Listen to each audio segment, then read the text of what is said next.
Welcome to Evolved Sun. This is your host, Matt Finch, and in today's episode, you're going to be learning all about synchronicity from two of my favorite spiritual Law of One authors. First, we're going to cover synchronicity written about by David Wilcock in his awesome book, The Synchronicity Key. And second, by looking at what Carla Rueckert has to say about synchronicity in the Law of One, with some quotes from Quo as well on synchronicity, from her book called A Wanderer's Handbook, and I find that these both do very well together. If you've ever experienced powerful synchronicities in life, you are going to absolutely love this episode. And by putting them back to back with David Wilcock and Carla Rueckert in their extensive Law of One spiritual background, it combines very, very well like peanut butter and jelly. And with that being said, let's get right into this episode on what is synchronicity. So what exactly is synchronicity? The term synchronicity, as it applies to psychology, was coined by Dr. Carl Gustav Jung in the 1920s. Jung was a Swiss psychologist who studied under the legendary pioneer Dr. Sigmund Freud and ultimately broke away from him over a basic difference of opinion. Dr. Freud's perspective was much more conventional in the sense that he did not believe in Jung's concept of a collective unconscious, a fundamental connectedness that we all share within the mind, such as in dreams. The dictionary definition of synchronicity, as it applies to psychology, is the simultaneous occurrence of causally unrelated events and the belief that the simultaneity has meaning beyond mere coincidence. In plain language, synchronicity is a mysterious event in which two or more things happen at the same time that seem directly related to each other, even though this would normally appear to be impossible. Jung had discussed this concept since the early 1920s, but he did not formalize his thoughts into a lecture until 1951. Then in 1952, Jung published his defining work, Synchronicity, an acausal connecting principle, found in volume 8 of his collected works. Jung believed that synchronicity was a key element of spiritual awakening. He felt that synchronicity shifted us out of our egocentric thinking into a viewpoint where we see ourselves as far more interconnected with one another. Let's not forget that Jung was rubbing elbows with the finest scientists of his day, including Albert Einstein and Wolfgang Pauli, a Nobel laureate who was one of the founding fathers of quantum physics. Pauli had lengthy correspondence with other luminaries in the field, including Nobel Prize winners Niels Bohr and Werner Heisenberg. Pauli was directly or indirectly responsible for many quantum physics breakthroughs, including the Pauli exclusion principle, in which he proved that two electrons cannot occupy the same space at the same time. Jung felt that synchronicity could be explained scientifically through applying Einstein's relativity theory and the quantum mechanics theory Pauli and others were developing. Pauli was fascinated by the concept of synchronicity, absolutely believed it was true, and published his own paper about it in the same book with Jung in 1952. By this point, Pauli had already won the Nobel Prize in 1945. He went on to win two other highly prestigious physics awards after this, the Matteucci Medal in 1956 and the Max Planck Medal in 1958. Jung's most classic personal example of synchronicity can be found in paragraph 843 of his epic work from 1952. I first read this when I was in college as part of a homework assignment for a class called Psychology of Perception, and I was very impressed. Quote, "A young woman I was treating had, at a critical moment, a dream in which she was given a golden scarab. While she was telling me this dream, I sat with my back to the closed window. Suddenly I heard a noise behind me, like a gentle tapping. I turned round and saw a flying insect knocking against the window pane from the outside. I opened the window and caught the creature in the air as it flew in. It was the nearest analogy to a golden scarab one finds in our latitudes. A scarabade beetle, the common rose chafer, Setonia aurata, which, contrary to its usual habits, had evidently felt the urge to get into a dark room at this particular moment. I must admit that nothing like it ever happened to me before or since." End quote. Although Pauli was considered the conscience of physics, the ultimate skeptic who picked apart everyone else's work for flaws, powerful synchronicity was happening around him as well. There were many documented occasions in which Pauli's colleagues would be working on an experiment, and when Pauli visited them to fact-check it himself, their equipment would self-destruct as soon as he walked in the room. This was a very common occurrence that came to be known as the Pauli effect. Noted physicist Otto Stern, who won the Nobel Prize in 1943, politely but firmly banned Polly from visiting his laboratory in Hamburg, even though they were friends, due to the strong likelihood that Polly would create expensive and time-consuming equipment failures simply by showing up. Polly was fascinated by this effect and wrote about it in Jung's classic 1952 volume on synchronicity. Jung had a heart attack in 1944, which resulted in a near-death experience, or NDE. In Jung's case, he found himself in the presence of beautiful light, and he held many insights that shaped his ideas of the collective unconscious, synchronicity, and archetypes. Jung now felt that certain personality types were basic elements within the mind of the universe, and he had believed that astrology was a valid form of synchronicity.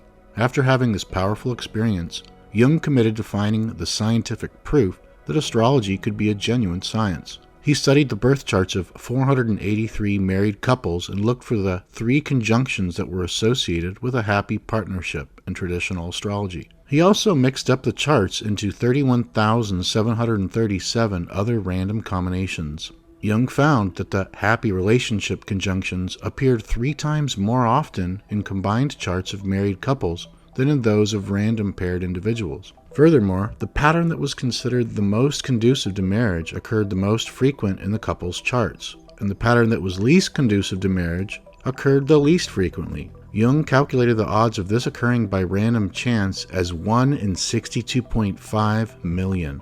Jung defined synchronicity as a meaningful coincidence, a mysterious synchronizing of seemingly unrelated events. These experiences politely shatter your most cherished and rigorously held belief systems about the real world. In my own personal experience, there is no chemical and no other event that can give you such a staggering high, in body, mind, and spirit, as an experience with synchronicity. Once it happens, it's real, it's now, it's awesome. In the most dramatic cases, you can barely breathe. Your head threatens to explode in pure ecstatic bliss. Everything seems to sparkle. Reality crystallizes into a hidden order that should not, cannot exist, and yet it does. The world you so flagrantly took for granted is now nothing more than a shadow of a hidden, majestic truth that you may never dare to grasp. Synchronicity. Naturally, when we are swimming in the abundant ocean of spiritual awareness, we are able to make connections that those working within linear mind cannot make and would not trust if they were to apprehend. The more we tweak our consciousness using these tools of the mystic mind and of faith, the more moments we will have swimming, happily or astonished, in that cornucopia sea of energy and awareness. What happens when we begin to do this on any sort of habitual basis is a response, a continuing and building response from our environment, from the people around us, and from everything we approach. Sometimes, synchronicity works to confirm something we feel we have just learned or that we feel will be important to us. A good example of this comes from 264. Quote, "One night about 7 years ago, I was listening to a raw tape on the tape player in the car. We were going to a metaphysical workshop nearby. Suddenly, a car came up fast alongside of us, pulled in front of us, and then pulled out and sped away. The license plate on the car had 2 letters and 3 numbers on it. The letters were RA, R-A. The numbers were the same numbers as those on the childhood home of my friend. It was this friend who introduced me to the raw material, and he was in the car with me. We both knew this was a confirmation." End quote. Sometimes an oddity occurs out of nowhere, and we are left to ponder some subjective meaning, as in this example. Quote, "I had an odd experience when I filled out the form to order book 5. When I filled out the address line, it changed to cleanse my soul. I corrected it, and this time it said, I drink to, with the word to, ending with the last part of my address. Is this programmed in somehow?" End quote. I had to tell her that we had in no way rigged the software to do anything but gather the usual order information! The inadvertently received message was hers alone, and was the strange sentence that we found inserted into the Law of One material when we received it back from the publisher for its final read-through. A whole sentence had been added in the midst of the text. It read, "For although originally part of Jesus' teachings, they were censored from all subsequent editions by the Empress." We are still looking at that one. We do not doubt that there is a message there. We just haven't gotten it yet. But we keep it in mind as we go, along with many. many other inexplicable events, coincidences, and synchronicities that seem to pop up around us like the fireflies. They are brief lights, and we notice them in the moment or not at all, at least not until they come around again. I am convinced, after many years of listening to spiritual coincidence, that the Creator believes in repetition. If we do not hear the message the first or second time, we will on the third, the fifth, or the seventh. The hints keep coming, and the more we believe that and value that, the more we will see of that. Those of Quo say, quote, "You will, within your incarnation, discover certain synchronicities, coincidences, the bringing together of information, of entities, of experiences, of shared thoughts and dreams. These will serve as those kinds of directions that will lead, that will nurture, that will inspire and support when the way seems difficult and dark. Look then, especially in your prayerful times, in meditation in those times when you seek from within those answers that are of importance to you." End quote. Certainly, look for synchronicity in quiet times, but do not be surprised to find them jumping out of the everyday moment in the rush of work as well. Bill Klug says, quote, "Look for names that recur or are mentioned over and over by different sources. If this happens, seek the person out. You might be surprised what information they hold for you. Once I became aware that it was happening, it became obvious and easy to follow." End quote. This is so of people, and even more so of sources of information, books, websites, magazine articles, and other information media. In the consideration of ethical questions and any other quest for a more harmonious arrangement for some situation, synchronicity will chime in for the ear who can hear. Quote, "In the sense of accelerating the process of learning, it is well to work within the self to realize that there is a drift or tendency that can loosely be called destiny, and it is safe, we feel, to say that this destiny is a benign and helpful one, worthy of faith and trust and, to some extent, able to be made visible by the seeker who is willing to listen and feel and intuit and, truly, in each way that you can simply pay attention. For as the way with the Creator is overwhelming, there are signs on every side, synchronicities and coincidences that mount up rapidly when one is paying attention." End quote. Quo. If we do a lot of reading in spiritually oriented books, we will see the call to prayer, to meditation, to various kinds of spiritual work, over and over again.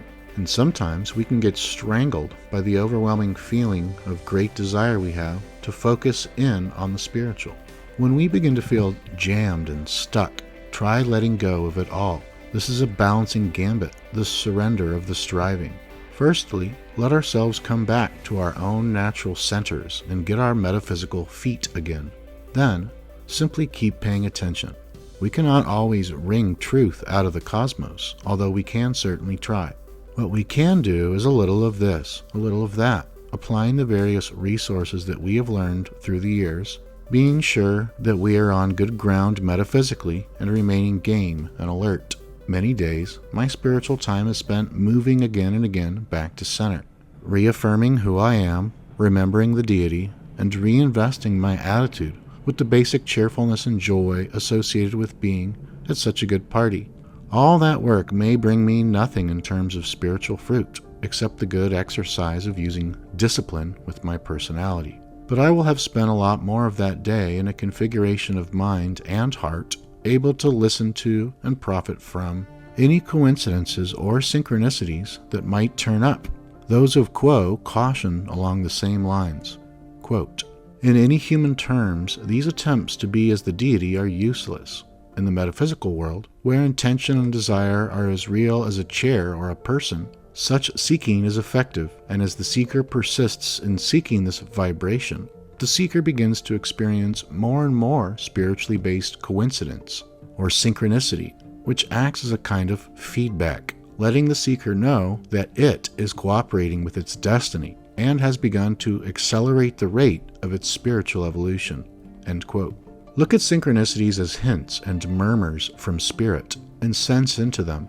We will find that as we pay more attention, our attention shall increasingly be rewarded with information intuitive in nature and connections, and rich in implications. Spirit also seems to have a wonderful sense of humor, although at times it does seem wry and dry. One last thing to say about synchronicity.